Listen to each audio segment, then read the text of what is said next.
तो संयोग जनित जो सुख होता है वो उसमें वियोग का भय रहता ही है। एक बार डॉक्टर श्रीमाली, जो कालूराम श्रीमाली, जो आजकल हिंदी विश्वविद्यालय के शायद वाइस चांसलर हैं, उस समय उदयपुर में ट्रेनिंग कॉलेज के प्रिंसिपल थे। तो अमेरिका से मनोविज्ञान की बड़ी अच्छी डिग्री लेकर आए थे, ऐसा मुझे बताया गया। और पंडित लक्ष्मीलाल जोशी जी जो हैं वो डीपीआई थे, मैं उनके यहाँ ठहरा था। तो उनको एक विनोद सूझा, तो कहा देखो आज कालूराम जी को बुलाते हैं, श्रीमाली जी को, वो तो बहुत पढ़े लिखे हैं, आप बेपढ़े हैं, तो दोनों की बातचीत कराएंगे। अच्छी बात है, बुलाइए साहब। वैसे तो आप समझते हैं कि प्रिंसिपल और डीपीआई डायरेक्टर एक समान पोजीशन के आदमी होते हैं, आपस में मेल मिलाप होते हैं। फिर वो आ गए तो कमरे में बैठे हुए थे, भोजन से पहले भोजन में बुलाया कि आज हमारे यहाँ भोजन कीजिए। तो उन्होंने ये प्रश्न रखा हमारे सामने कि जीवन में ईश्वर की कोई आवश्यकता नहीं मालूम होती। ये नहीं कहा कि ईश्वर नहीं है, उन्होंने कहा जीवन में ईश्वर कोई आवश्यकता नहीं मालूम होती।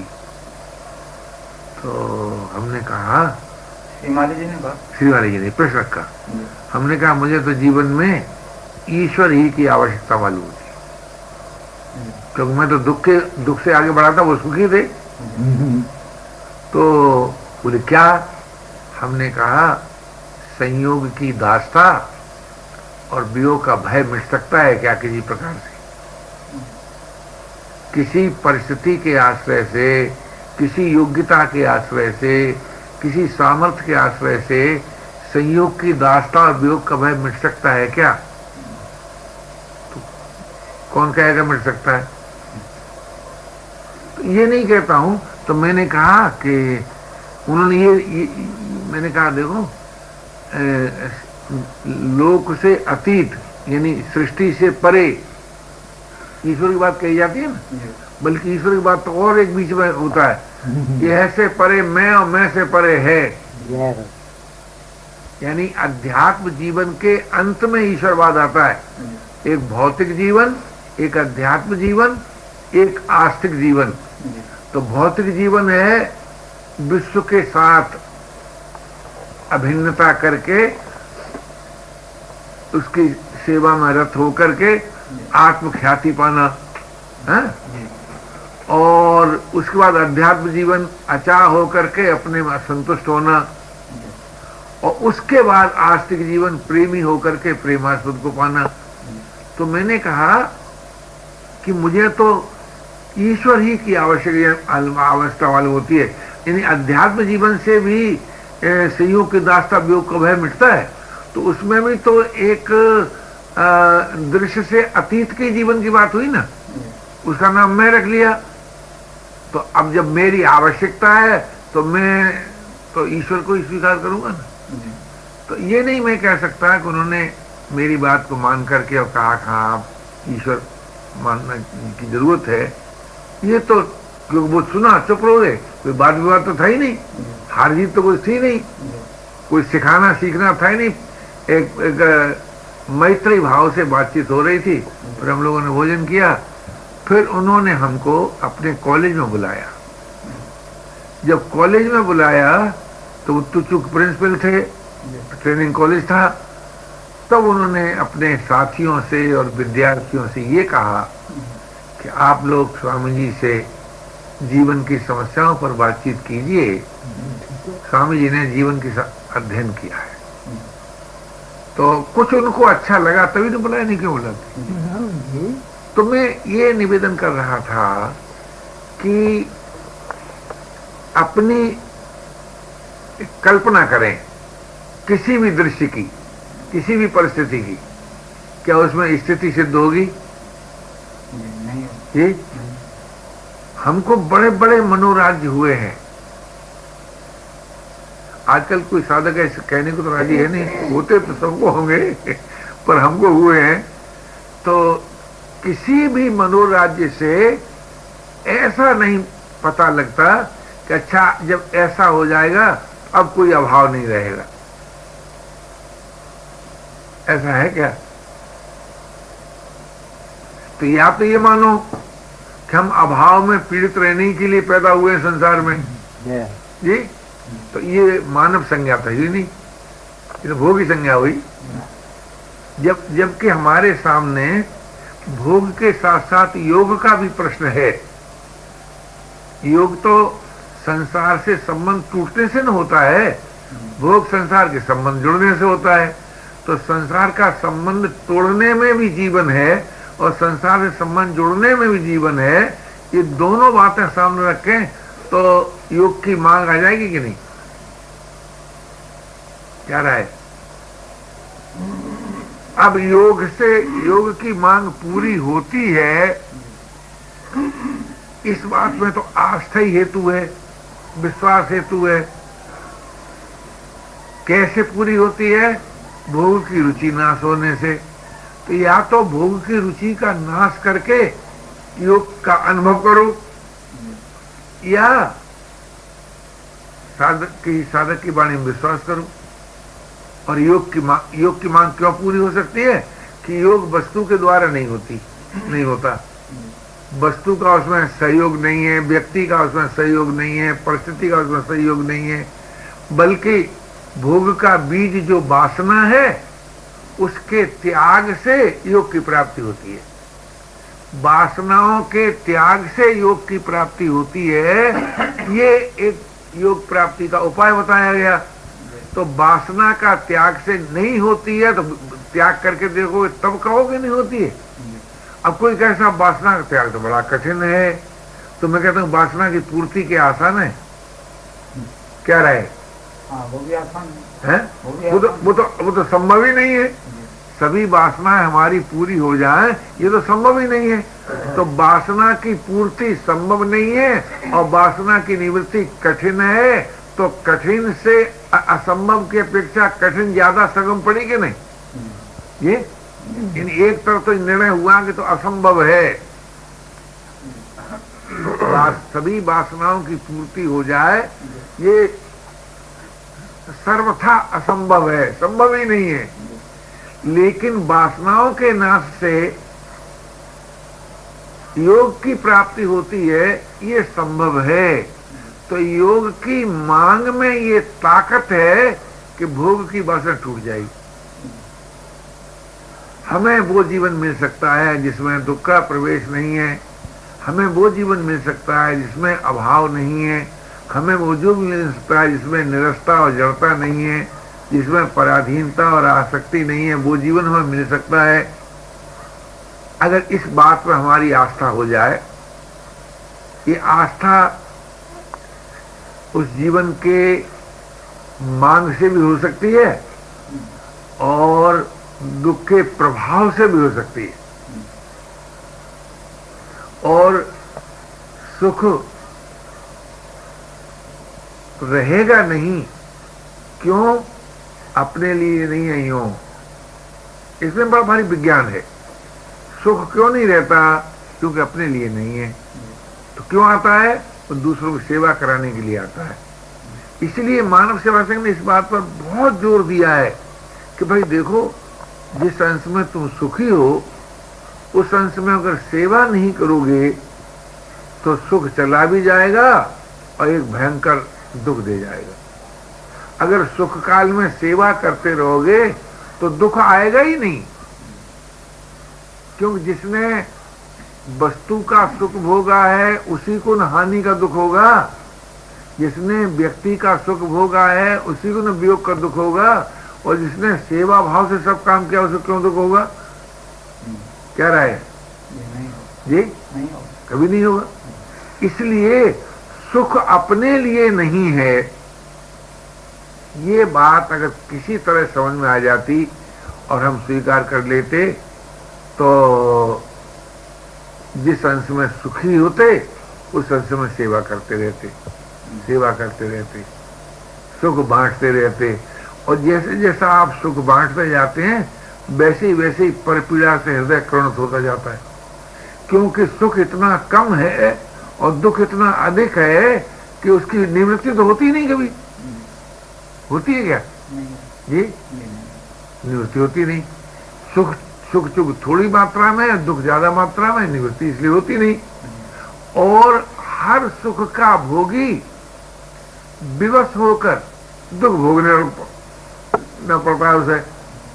अगर हम सुख भोगना पसंद भी करें तो विवश होकर दुख भोगना पड़ेगा।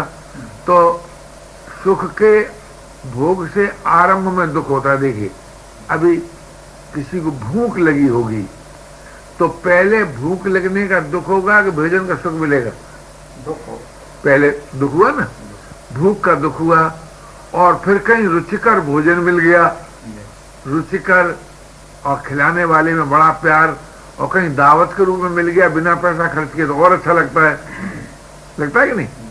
तो इस तरह से भोजन करने में अगर हमने सुख भोगा, शरीर की सेवा नहीं की है कि भाई भूख की निवृत्ति हो जाए, शरीर का हित हो, संयम के साथ विचार के साथ भोजन नहीं किया और सुख भाव को लेकर के भोजन किया, तो एक तो खाते खाते खाने की शक्ति का ही ह्रास हो जाएगा जी, और फिर वो भोग सामग्री का विनाश हो जाएगा, और अंत में किसी न किसी प्रकार का रोग आ जाएगा।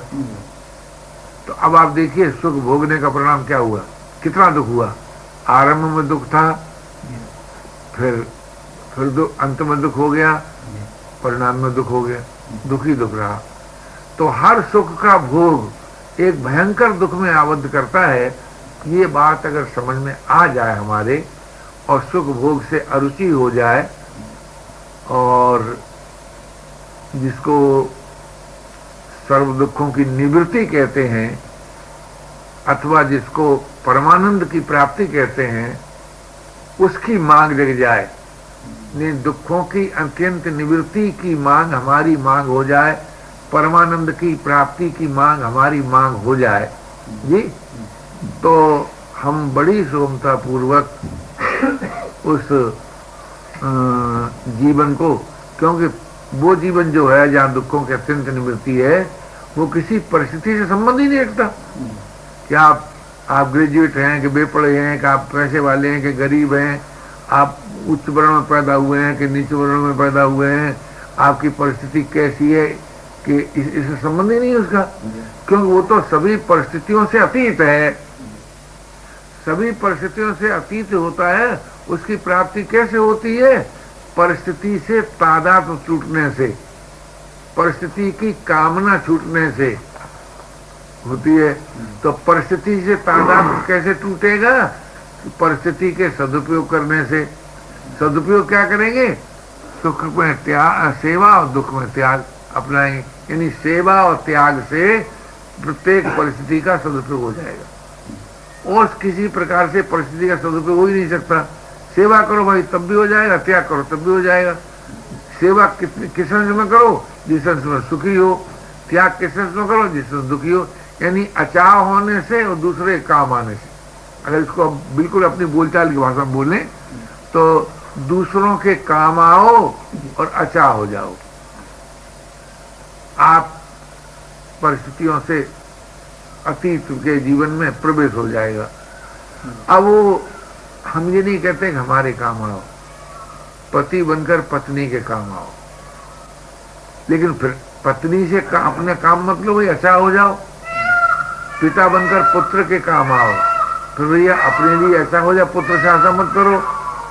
भाई बनकर भाई के काम आओ, भाई से ऐसा मत करो। व्यक्ति बनकर समाज के काम आओ, समाज से ऐसा मत करो। शरीर बनकर विश्व के काम आओ, विश्व से ऐसा मत करो। और जीव होकर प्रभु के काम आओ, प्रभु से ऐसा मत करो। दूसरों के काम आओ और अच्छा हो जाओ।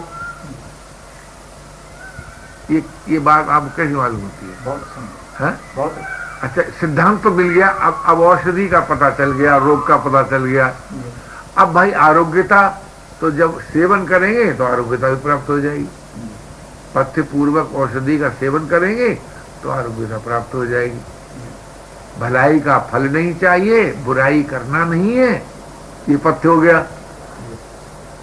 हमें अच्छा होना है, असली औषधि है अच्छा होना, काम आना और अच्छा होना। प्रवृत्ति काल में दूसरों के काम आए, निवृत्ति काल में अचाह हो जाए।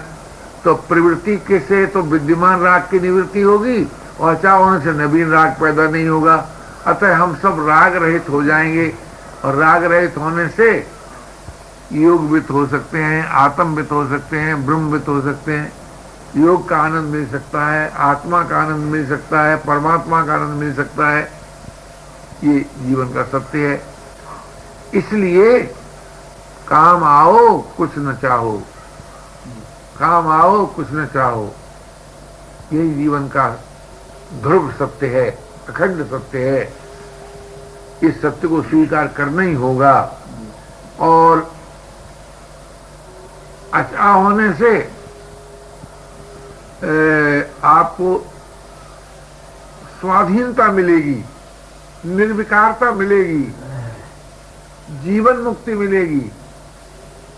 काम आने से आपको अचाह होने की शक्ति मिलेगी, काम आने से अचाह होने की शक्ति मिलेगी। काम लेने से नवीन चाह पैदा होगी। कोई हमारे का आज के बड़े दुख के साथ कहना पड़ता है ना कि आजकल के साधु समाज जब कहीं हम तो उसी फिरके के आदमी हैं भाई। जब अकेले में साधु साधु में बात होती है तो उसको तो ब्रह्म ज्ञान नहीं छटता। जब उसके सामने कोई गृहस्थ आता है तो ब्रह्म ज्ञान छांटते हैं। और जब साधु अगले में कहाँ से आया महाराज जी, कहाँ से पधारे? वहां से। अरे भाई उधर कैसा है, भिक्षा की चाली है कि नहीं, जगह ठीक है कि नहीं, जल कैसा है। क्योंकि हमारे ही मन में ये संकल्प उठा था बहुत दिन पहले कि हमको ऐसी जगह चाहिए जहाँ का जल अच्छा हो। तो पता लगते लगता हमको लगा कि चंबल किनारे का जल बड़ा अच्छा है। तो जिस बाबा जी ने हमसे बताया उसने कहा वहाँ का भोजन तो घोड़े का दाना है, यानी वहाँ के लोग गरीब आदमी हैं, बाजरा की रोटी कलरी का साग खाते हैं या गर्मी में अरहर की दाल और बाजरा की रोटी खाते हैं या जौ की रोटी खाते हैं, ऐसा कुछ खाते हैं। उनसे तो हम कहा था बाजरा रोटी अरहर की दाल बताई थी, उर्दी बता देता तो हम खुश हो जाते क्योंकि बाजरा रोटी उर्दी दाल बहुत अच्छी लगती है, हमने खूब खाई है।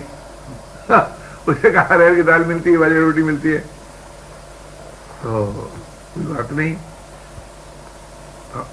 और साल हमको बड़ी विरक्ति चढ़ी थी, पैदल ही चलते थे, कपड़ा भी नहीं रखते थे, तो कोई साथ भी नहीं था। तो इटावा में जाके पैर में चोट लग गई और चलना बंद हो गया। भगवान के सिखाने के अनेक ढंग हैं, अनेक ढंग। तो चलना बंद हो गया। तो इत्तेफाक से जहां मैं ठहरा था वहीं पीडब्ल्यूडी का ओवर से ठहरे हुए थे, उनका मकान कराए हुए था। तो हमने कहा आप कहाँ जाते हैं? कि वो हमको वहाँ उदी जाना पड़ता है, हमारा डाक बंगला है पीडब्ल्यूडी का। तो हमने कहा कहाँ है? चंबल किनारे है। तो हमने कहा सुनते हैं यार चंबल का मन बड़ा बढ़िया है, आप पिए तो मंगा दूं? तो मैंने यहाँ क्या पिएंगे, मंगा देंगे। तो चलिए हमारी डाक बंगला ठहर जाइए। तो तार्किक तुम्हारा स्वभाव था ही, हमने डाक बंगले में तो ठहर जाए आपके, लेकिन चीफ इंजीनियर आए तो निकालोगे तो नहीं? किसो तो महाराज हमारे बस की बात नहीं है। तो मैंने डाक बंगले में क्या ठहरे यार, वहां कहीं एक हमारे लिए गुफा बना दो। कहाँ बना दें? मैंने कहा किनारे पर हो और सबसे ऊंची जगह हो, क्योंकि ये तो सोचते नहीं थे फिर कहीं और जगह हटेंगे बैठेंगे क्या करेंगे। तो उसे बनवा दी गुफा। और इधर महीना 2 महीना में पैर चलने लायक हो गया। उसी बीच में 2 आदमी उसे मिलने के लिए आ गए, अबारी गांव के मिलने आ गए। तो अब देखो सारी परिस्थिति बन रही है अपने आप। तो वो हमको ले गए वहां, बड़ा अच्छा लगा, कई साल तक आते जाते रहे, बड़ा अच्छा स्वास्थ्य रहा। तो मैं आपसे ये निवेदन करना चाहता हूं कि जब मनुष्य खोज में लगता है कि मुझे तो वही जीवन चाहिए जिसको पाकर कुछ पाना शेष न रहे, तो जीवन की मांग ही जीवन को से अभन कर देती है। परमात्मा की मांग परमात्मा से मिला देती है, अत्यंत दुख निवृत्ति की मांग दुख निवृत्ति करा देती है, निजानंद की मांग निजानंद प्रदान करती है। तो हमारा पुरुषार्थ क्या रहा कि हम अपनी वास्तविक मांग का ठीक ठीक अनुभव करें और उससे निराश न हो।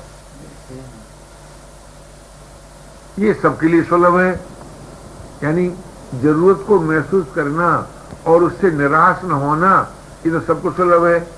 किसी परिस्थिति के द्वारा जरूरत को पूरा करना तो सबको सुलभ है नहीं।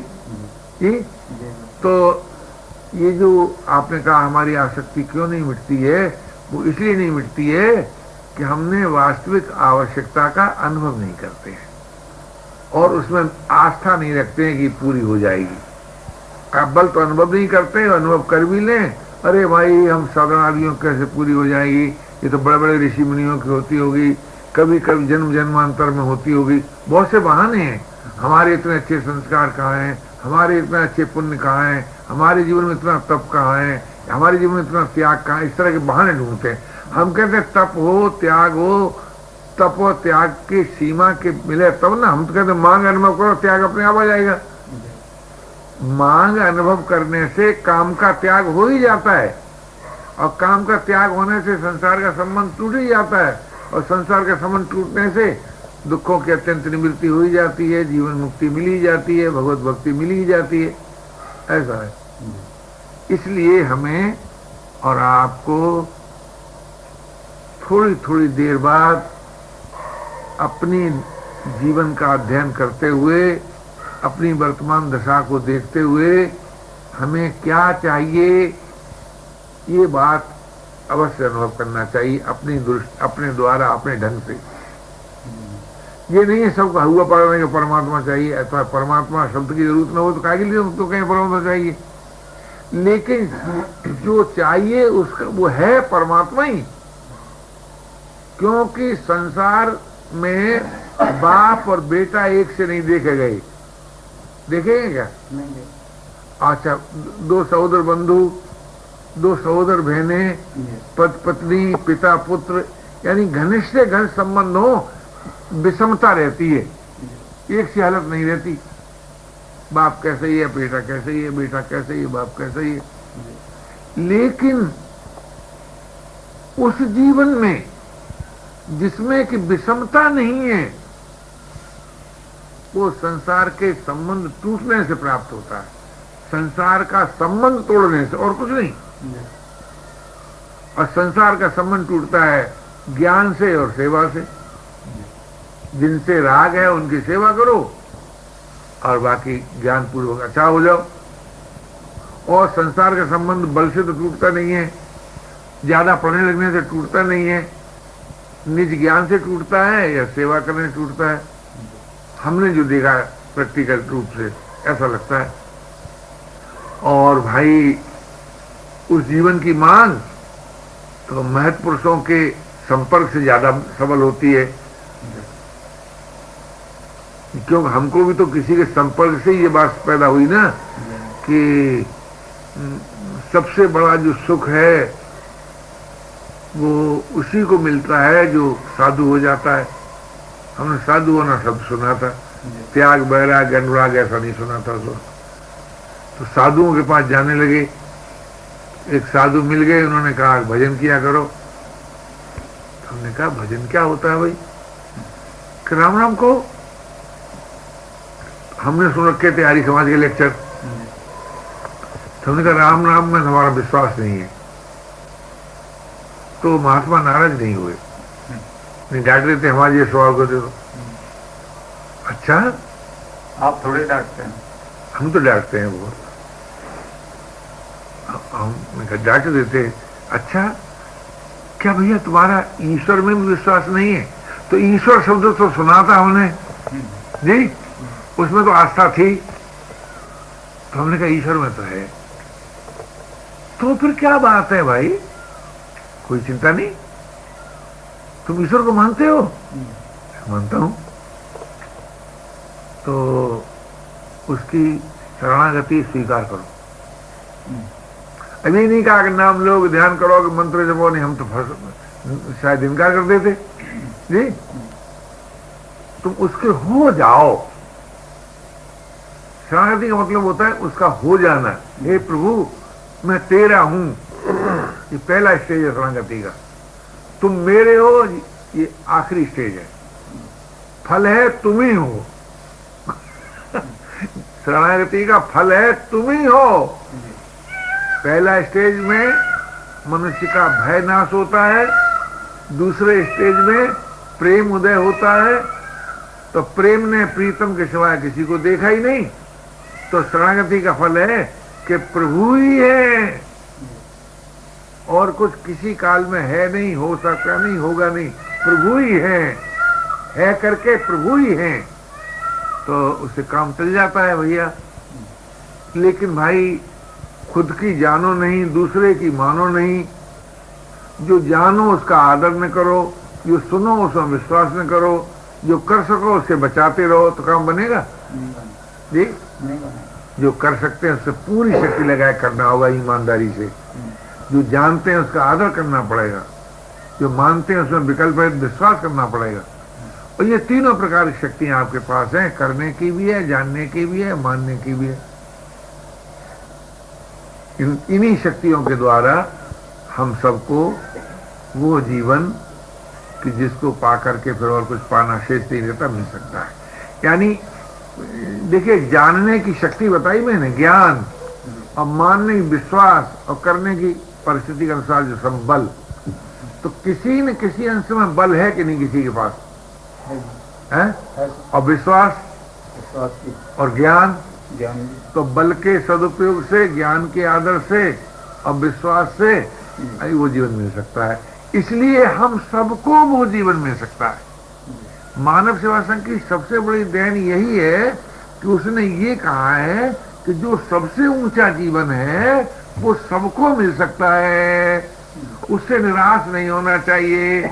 और उससे भिन्न क्या मिल सकता है पता लगाते रहो, हम समझते कुछ नहीं मिल सकता। जिसको सबसे ऊंचा जीवन नहीं चाहिए उसको तो कुछ मिल नहीं सकता। क्यों? सुख आएगा दुख डाल दे जाएगा, दुख आएगा पराधीन कर जाएगा। तो अभाव से पीड़ित रहना, पराधीनता में आबद्ध रहना, निरस्ता से पीड़ित रहना, ये तो मिलना नहीं ना हुआ जी। क्या अगर आप सबसे ऊंचे जीवन की आवश्यकता अनुभव करें, बड़ी बड़ी सुंदर बात है ये हमारी समझ से साधक के लिए। सबसे ऊंचा जीवन, तो सबसे ऊंचा जीवन कौन सा होता है?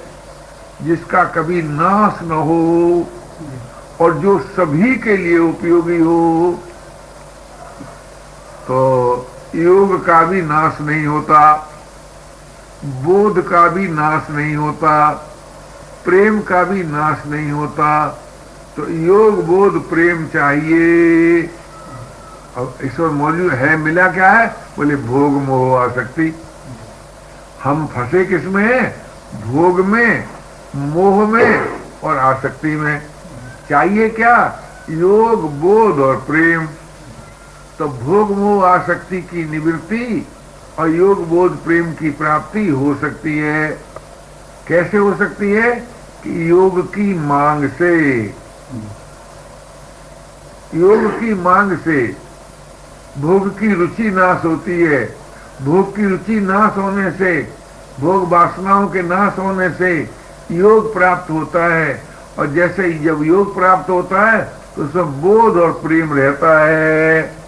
जैसे भोग में मोह और आसक्ति रहती है, पहले आसक्ति थोड़ी प्राप्त होती है, पहले मोह थोड़ी प्राप्त होता है, पहले बोध प्राप्त होता है। क्या रहा है? तो भोग का परिणाम है मोह और आसक्ति, कि मोह आसक्ति वो अलग स्वतंत्र चीज है? बोलो, परिणाम है भोग का। तो जैसे भोग का परिणाम मोह और आसक्ति है, वैसे योग का परिणाम बोध और प्रेम है। ऐसा नहीं होगा, इसलिए हमको योग चाहिए।